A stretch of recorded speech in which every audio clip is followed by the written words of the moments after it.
ಮಧ್ಯಪ್ರಾಚ್ಯದಲ್ಲಿ ಉದ್ವಿಗ್ನ ಪರಿಸ್ಥಿತಿ. America Israel ದಾಳಿಗೆ ಇರಾನ್ ಪ್ರತಿತಂತ್ರ. ಹಾರ್ಮೋಜ್ ಜಲಸಂಧಿ ಲಾಕ್ ಮಾಡಿದ ಇರಾನ್.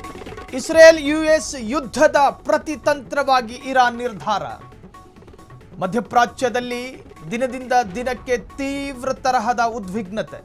ಅಮೆರಿಕ ಇಸ್ರೇಲ್ ಜಂಟಿ ದಾಳಿಯ ಬೆನ್ನಲ್ಲೇ ಇರಾನ್ ಮಾಡಿದ್ದೇನು? ಹಾರ್ಮೋಜ್ ಜಲಸಂಧಿಯನ್ನು ಬಂದ್ ಮಾಡಿತು.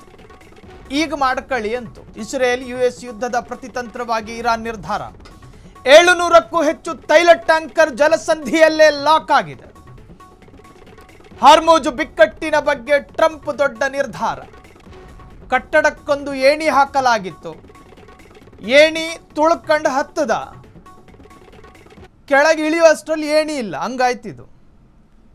ಪ್ರತಿ ರಾಷ್ಟ್ರವು ಮಧ್ಯಪ್ರಾಚ್ಯದ ತೈಲವನ್ನು ತನ್ನ ರಾಷ್ಟ್ರಕ್ಕೆ ಆಮದು ಮಾಡಿಕೊಳ್ಬೇಕಾದ್ರೆ ಹಾರ್ಮೋಜನ್ನೇ ಬಳಸಬೇಕು.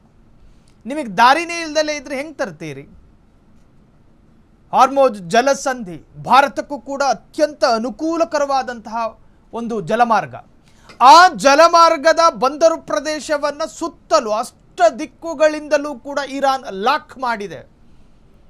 ಆ ಕಡೆಯಿಂದ ನೀವು ಬರೋದಕ್ಕೂ ಆಗಲ್ಲ, ಈ ಕಡೆಯಿಂದ ಹೋಗೋದಕ್ಕೂ ಸಾಧ್ಯ ಇಲ್ಲ. ಏನು ಮಾಡ್ತೀರಿ?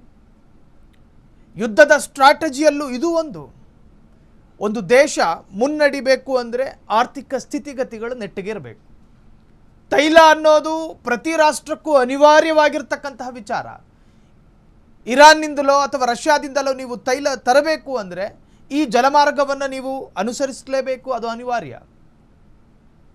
ಇನ್ನು ವಾಯುಮಾರ್ಗವೂ ಕೂಡ ಒಂದು ತರಹದ ಪ್ರಕ್ಷುಬ್ಧವಾಗಿರೋದ್ರಿಂದ ಅಲ್ಲಿಂದಲೂ ಕೂಡ ನೀವು ತರೋದಕ್ಕೆ ಸಾಧ್ಯ ಇಲ್ಲ.